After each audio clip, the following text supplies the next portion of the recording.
Tonight, a 69-year-old woman from Dennery is dead following a crash in the Barderville area. On arrival at the scene, emergency personnel assessed and treated the 3 victims for laceration to the head and other bodily injuries. From a life of strife to a political mission in Grocery, we say hey to baby. And men cry out for equal attention and support after what they say was a truly lackluster International Men's Day. We have the details of these stories and more coming up. This is the Hot 7 Nightly News with Lovelace and Amy Joseph. Good night, it is Wednesday the 20th of November 2019. Welcome to the Hot 7 TV Nightly News on Flow, Channel 117, also being simulcast on Kiss FM. You can watch on our website, www.caribbeanhottv.com, on our free Caribbean Hot FM mobile app, or on our Caribbean Hot 7 TV Facebook page. I'm lovely St. Amy Joseph. Thank you for joining us. 69-year-old Elizabeth Dixon of Denier Riviere Dennery is dead after a pickup crashed into a wall on Wednesday morning. Police say the driver veered off the road due to faulty brakes. Frightened and nervous residents say in the aftermath of the accident, they tried unsuccessfully to reach the fire service for help. They say precious time was wasted trying to reach the fire service and then waiting for a response. The silver two-door Mitsubishi van shown in the footage was traveling along the Bardlil on Wednesday when something went horribly wrong. The van had 3 occupants on board when the driver veered off the road and slammed into a wall. 69-year-old Elizabeth Dixon was sitting in the front passenger seat during the time of the accident. She was found by emergency personnel on the road with serious lacerations to the head. The other occupant suffered non-fatal injuries. The driver appeared to be unharmed.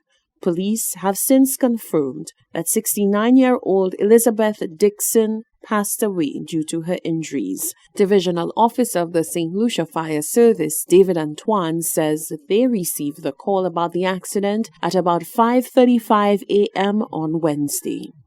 On arrival at the scene, emergency personnel assessed and treated the 3 victims for laceration to the head and other bodily injuries. As a consequence, 2 of the victims, including an unresponsive female, were transported to the Victoria Hospital for further medical attention. Questions are being asked about the response time of the fire service. Residents say they tried unsuccessfully to reach both the Richford and Castries fire stations. Antoine explains that an accident in that area would necessitate a response from the Castries fire service. Further, he says with only 1 line available, their systems get overwhelmed and at times people are not able to reach the service.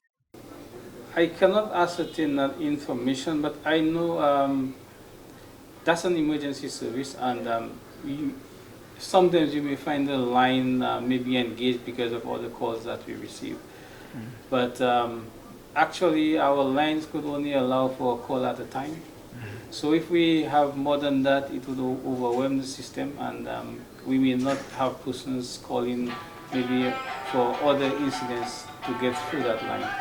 But I could tell you, as soon as we get those calls, we make a response. And this morning was no different. The location of the accident actually fell within the jurisdiction of the Castries fire station. So any response that was made was from the Castries fire station, and you'd appreciate that it would take a bit of time before that responding ambulance and crew could have actually got to the scene to start the intervention. And I think as soon as they got to the scene, they were able to assess and treat the victims of the incident, and as a consequence, transporting 2 of them. Mangled metal and flat tires are the remnants of the accident now sitting at a wrecker service. Could the St. Lucia Labour Party be on the cusp of turning out a significant youth vote in Grosley? While a candidate has not yet been selected, one young man is on a mission and is busy canvassing. Kenson Bebe Casimir spoke with Hot 7 News about his political ambitions and the platform he looks to advocate for, which he says will ignite fire under the seats of those so comfortably placed in positions of power. He spoke with Solange Alfred. The political arena is not so far removed from the competitive sporting grounds, with teams pitted against each other looking to ensure their players are the best in the game. In comes Kenson Bebe Casimir, prospective candidate for the St. Lucia Labour Party, looking to contest the Grosley seat. The well-known sportscaster spoke candidly with Hot 7 News about his political ambitions and says he looks to address the situation of affordable housing amongst other outstanding issues. What I will say is we will focus on very salient issues like housing in Grosley for rising population of 30,000 individuals. How do we provide housing for these individuals in the form of what we see in other countries like CDC, pretty much affordable rent for individuals, instead of pretty much everybody trying to see how they can build a huge house and cannot necessarily afford it in Grosley. So these are some of the issues facing women, issues facing the youth in terms of how they get out of the rut of unemployment from the blocks, how do we identify their talents, harness their talents and turn it into something sustainable. The sportsman and SLP hopeful says his distinct background has fully equipped him to take on the task of bringing the Grosley community into a new era of greatness. I have experienced what it means to be in the underclass, what it means to get into the working class, what it means to write CXCs and complete pretty much only 2 of them, leave Leones Comprehensive Secondary School with 2 CXCs, having to go back and write 4 more, and being successful from that adversity to get 6 and get into Sir Arthur Lewis, and then to leave Sir Arthur Lewis with 3 A's and a B and then get a scholarship and move on to do a degree and a master's and work on a PhD right now. I have experienced what most young people have experienced: success, failure, having to work hard, having to come out from the dust yourself up and try again. And I believe that puts me in a unique position to really galvanize youth in St. Lucia, in my community, and take them to the next level. According to Casimir, the pace of development in the Grosley community is one which is substandard. Casimir says the current government has seemingly taken a focused approach to road improvement and little else. Well, I'm seeing an effort to deal with predominantly our road networks in Grosley, and I must say, after 3.5 years, we really expected Grosley, as the perhaps fastest developing constituency in Grosley, to have been further along. We would have expected by now we would have had that 4-lane heading up to Rodney Bay. The traffic congestion is really hampering our level of productivity as a people. We would think that more would have been done in that light. We saw movements in terms of housing from the Labour Party in the Moshi area. We saw affordable housing in the new development area.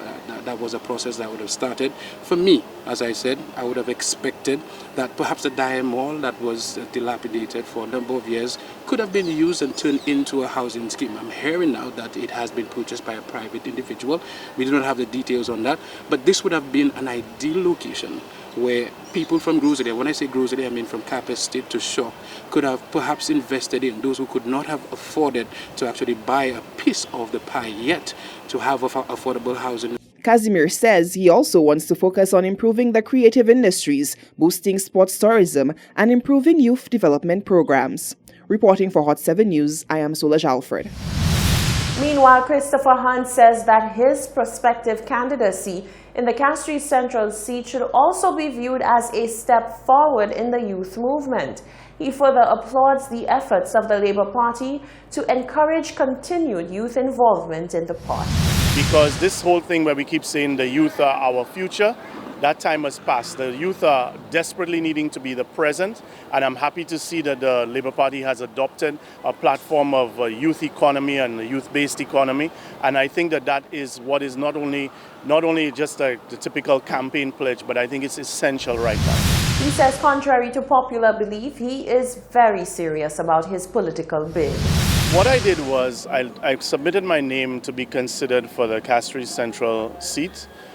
Because I felt and I still feel like we need to have all kinds of personalities involved. And my concern is that, to be honest, when you look at the Labour Party, you have at least of the 5 MPs, 6 MPs, you already have a lot of very well qualified guys who could all perhaps be a prime minister or a senior statesman kind of a thing.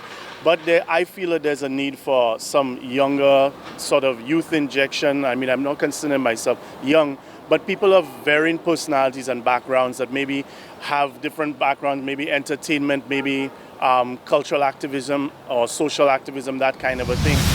Hunt says he has no doubt that the next elections will be one to remember. A Tomaso resident is demanding answers from the water and sewage company Wasco after being left without water for days. Solange Alfred reports. Tomaso resident Yunelta Joseph says she is down to her last drop of saved water and is calling on Wasco to provide answers as well as the precious commodity to the Tomaso area in what the resident describes as a mini drought. Whole en semaine, nous voulons ça qui problème gloire, qui c'est ba yoni pour coller, nous voulons ça qui ça. Because yani whole en semaine tout bagay nous vide, nous voulons gloire, tant pour demain moi voulons gloire pour faire affaire moi. Meanwhile, Communications and Marketing Officer Wasco, Sherry Ann Williams, indicates Wasco's knowledge of the current situation facing residents in the Tomaso and by extension the Dennery area. Williams says the disruption stems from ongoing works being carried out for the completion of Phase 2 of the Dennery North Water Project. What has happened is the contractor, which is Vinci, is working on connecting the two systems. And in order for that to happen, the system has to be entirely drained. So it means that residents would not be getting water, so that the pipes can be fused together so that Phase 1 and Phase 2 can be connected. We are not doing it, or in fact Vinci is not doing it all at once.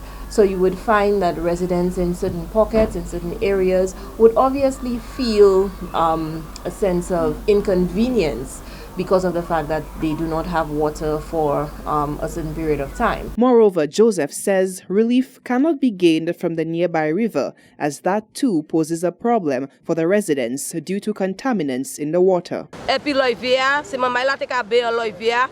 Bon matin yo pas ça même aller à l'Oivia. Ma qui ça yo me di dans gloire ni huile et pour les gloire vert. Pièce on pas ça bien un glo Tomaso, moi vle ça qui problème yo. The resident notes that in the past, the Water and Sewage Company had informed the residents of a disruption. However, the most recent disturbance was not communicated to residents, according to Joseph. Reporting for Hot 7 News, I am Solange Alfred. Thank you, Solange. This is the Hot 7 TV Nightly News. Still to come, meet a single dad who says the scales seem always tipped in women's favor. The St. Cecilia's musician store kicks off, and the complicated threat of de-risking and losing correspondent banking relationships. That and more coming up after the break.